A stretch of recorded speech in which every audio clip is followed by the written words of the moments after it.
నమస్కారం, ఘంటారావానికి స్వాగతం. ముందుగా ప్రధాన అంశాలు. కేరళను తాకిన నైరుతి రుతుపవనాలు 8 రోజుల ముందుగానే వచ్చాయన్న ఐఎండీ.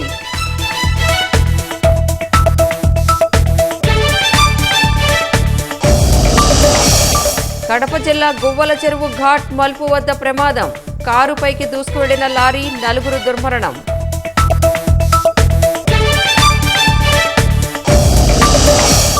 విజయవాడ బీసెంట్ రోడ్లో బాంబు బెదిరింపులు.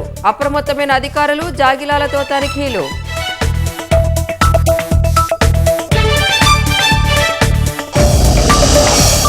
ఉగ్రవాదాన్ని పాక్ ఆపే వరకు సింధు జలాలు నిలిపివేస్తాం.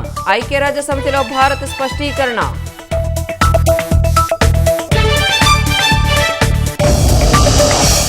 జర్మనీలోని రైల్వే స్టేషన్లో ప్రయాణికులపై కత్తితో మహిళ దాడి. 18 మందికి గాయాలు. పోలీసుల అదుపులో నిందితురాలు.